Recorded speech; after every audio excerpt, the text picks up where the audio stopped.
What's up guys, my name is Paul Claremont, welcome back to my channel. Today I'm going to give you a basic overview of the mysterious Kabbalah, spelled with a Q. What is its purpose? The structure of the Tree of Life, including the 10 Sephiroth and 22 paths. And last, I'll explain how to make sense of it all, using an important feature called the 3 Trinities. Let's do it. So first, what is Kabbalah? This is an ancient Judaic system of illumination, spiritual development, with the end goal of attaining God realization, enlightenment. It provides tools for meditation and contemplation, like the Tree of Life diagram, as well as a whole mosaic of other symbols, associations, and mysteries to allow the seeker to progressively develop the mind. On the down low, it can also be used for magic. But we're not going to get into that today. The original system is spelled with a K, but I'm going to be working with what's called Hermetic Qabalah, distinguished with a Q, which basically just means the mystery schools over the ages combined the original Hebrew system with the symbols and concepts of many other systems, such as astrology, alchemy, and polytheistic religions. So I'll be referencing this book, written in 1935 by Dion Fortune, who was a British occultist in the Golden Dawn lineage. Highly recommended. Last, it's important to know that Hermetic Qabalah, in its practiced form, has been a secret spiritual tradition throughout the ages, behind the scenes, and only became recently revealed in a publicly accessible way within the last 100 years or so. Oh yeah, it's an exclusive mystery club. Dion Fortune tells us that mastering this system not only gives us the keys to cryptic Tanakh and biblical scriptures like Genesis, Isaiah, and Ezekiel, but also refers to it as the yoga of the West, a spiritual system that perhaps more adequately suits our Western lifestyle and disposition. Now that you're thoroughly interested, let's get into the Tree of Life. Here's a basic overview of the structure so you know what's going on when you see it printed on t-shirts and jewelry, on spiritual internet ads, or even in a synagogue. It's important to start with the fact that above the tree, before it even begins, we have the unmanifest, which in this system is split into 3 parts called the veils of negative existence. Not negative meaning bad, but like hidden below the water's surface, or below the x-axis for you math fans. These veils are Ein, complete nothingness, like beyond the concept of nothing. Ein Sof, the limitless, which is nothing in the sense that we think of it. And Ein Sof Or, limitless light, unending light. So this is all in the Hebrew language. Out from the unmanifest come the 10 Sephiroth, a name you might recognize from Final Fantasy VII. And these are the 10 circles you see here.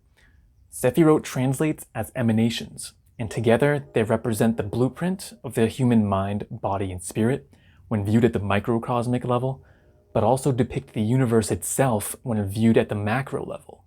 As above, so below. So it's inclusive of all existence.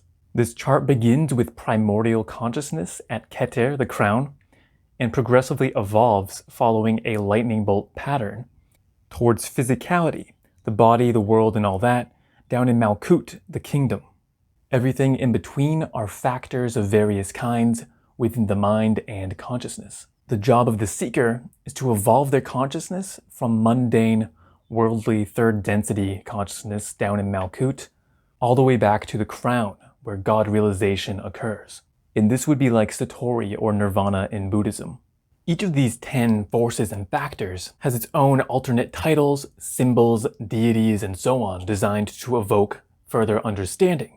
For example, Binah, which literally means understanding, is also called the Supernal Mother, Corsia, the throne, and Mara, the great sea. Some associations it has are the Archangel Zapkiel, beholder of God, and the planet Saturn, the giver of form. Another example further down on the tree is Hod, which means glory, associated with Archangel Michael, whom we all know and love, the planet Mercury, and the Egyptian god Thoth. Last, I'll briefly mention that there's actually a secret 11th Sephiroth called Da'at, knowledge, and it's more of a useful convention than a real Sephiroth. It's invisible and doesn't actually appear on the tree, but I'll explain a bit more about that later when I describe the three Trinities. As for the second basic part of the Tree of Life, you'll notice that there's also 22 paths that connect these 10 Sephiroth. There's actually 32 paths according to the classic Sefer Yetzirah, the Book of Formation, because the first 10 sneakily count as the 10 Sephiroth themselves. But for practical uses, we only think of the actual 22 connecting lines as paths. These paths represent the gradual raising of one's consciousness towards the Supreme, where by contrast, the Sephiroth represent definitive stages of evolution, the divine infrastructure. And as a seeker, you can either seek enlightenment directly by going straight up the middle column. I think this would be paths like Bhakti Yoga, the devotional path. Or you can follow the more scenic route of the occultist by exploring the paths of the other two columns on your way up, which has its own cool benefits in terms of mind power. Like the Sephiroth, the paths also have their own symbolism from three main categories. One of the 22 Hebrew letters, one of the 22 tarot major arcana, and either one of 7 planets, the 4 elements, or 12 zodiac signs. The planet Earth is implied since we live on it, so it doesn't appear on the tree. For example, the 25th path, Tiferet to Yesod, is represented by the 14th Atu called Art, which many of you know as Temperance. And this card, since it's from the Thoth Tarot, happens to include the other 2 path symbols as well, the Hebrew letter Samek and the zodiac symbol Sagittarius. And what's the point of all these symbols? They give the seeker a clue as to the energy that the path embodies, which is a helpful tool for meditation. Because as Dion Fortune says, symbols are the language of the mind, and we can invoke insight in a way that normal thought can't accomplish by meditating on the relationship between different factors on the tree. And each of these 22 paths represents the equilibrium between 2 different Sephirah. So by gaining knowledge about the 2 joining Sephirah, you can enhance your mind's meditation on the path. This process not only expands your mind and wisdom, but it can apparently help you resolve in real life whatever personal challenges are represented by that path, challenges that pertain to one's own psyche. Similar to how it's popular now to use other mental techniques that target the subconscious, like visualization, affirmations, and even hypnosis.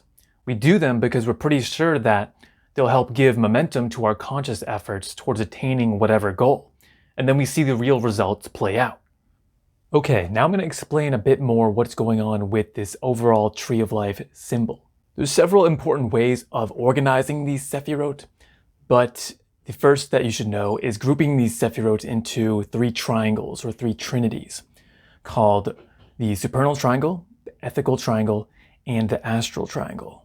The first is the most exalted and fundamental one, so I'll explain that one a bit more in depth to show you some basic principles. The Supernal Triangle is made up of Keter, the crown, Chokmah, wisdom, and Binah, understanding. Like I said, Keter is primordial consciousness, the root of being, Reshit HaGilgalim, the first swirlings. It's the crown chakra and the gateway to God. And the next 2 Sephirah are kind of like expansions on that idea, showing it in 3 aspects. Similar to the Holy Trinity in Christianity, where the Son and the Holy Spirit are extensions of the Father, different aspects of the same thing. In practice, this Holy Trinity idea corresponds differently on the tree, as I'll show soon. These 3 supernals are above the reach of human consciousness, which is why they have an epic title. They're like an access point or hub connecting to the infinite, and as such are represented above an important line called the Abyss. To cross over this line through your spiritual practice would mean God realization to some degree, stream entry at minimum, non-returner, and Arahant as the levels are called in Buddhism. Or in mystery schools like Argentium Astrum, these same grades are called Magister Templi, Magus, and Ipsissimus. So below this abyss line is where duality and phenomena really begin, beyond just the level of divine template and potential. Now here's what's going on with all these fun little shapes I keep talking about. Keter first flows out into Chokmah, wisdom, and then flows out into Binah, understanding. To understand this in terms of polarity, positive and negative, first we have a positive flowing out from a singularity. Just like how on the macro level, the Big Bang exploded out of an apparent point of nothingness and began this universe. Now we're in Chokmah, the supernal father and sphere of the zodiac. It's pure kinetic energy, like an explosion. Then, over time, negative polarity begins to become manifest over in Binah, which is comparable to the built-in physics of that universe, that expanding universe, having the tendency to coalesce the outflowing energy into individual particles and matter. So, Binah is the root concept of form. Not form itself, but the root idea or tendency that eventually makes it possible. So in terms of polarity, positive polarity flows out, negative polarity draws inward. You can finally see the significance of the Sephiroth titles when you measure them against this line of thinking, seeing that they're not just arbitrary, but are designed to evoke more insight. Wisdom being intuitive knowledge about what's right, what's real, how things work. It's a positive, outflowing influence of knowing, like when you're in the presence of a sage. But with this wisdom, you can't necessarily explain the reasoning behind why you know these things. So then we take a hike over into Binah, where understanding is a concretizing of that wisdom into a form that can then be skillfully explained to others as knowledge. So as you can see, these names mirror the idea of the fundamental forces I just described. Last, if you remember that false Sephira I mentioned, Da'at, knowledge, it's positioned right on the abyss. It's the union of Chokmah and Binah, and the reflection of Keter. I don't know too much about it, but to me the fact that it's called knowledge and in this position represents the idea of the creator being able to know itself, and also the root of everything that can be known. The next triangle is the ethical triangle of Chesed, Geburah, and Tiferet, mercy, severity, and beauty. It's not so much about worldly ethics though. I think it's just called this because it accurately reflects the nature of these Sephiroth. For example, mercy and severity are the forces that builds up harmonious, organized structures, and the force that destroys or breaks down harmful, unneeded structures. But these are still fundamental forces in the higher mind, or nature, you could say. Tiferet, the equilibrium between the other two, and yes, the Final Fantasy VII character Tifa is likely, or definitely another reference to Kabbalah here. It's right at the border where the highest normal consciousness can go, right over another line we call Paroket, the veil of the temple. You could call this Christ consciousness or enlightened consciousness, what we call the sun in Christianity. In other words, this is the experience of God in manifestation, embodying the higher self within the personality.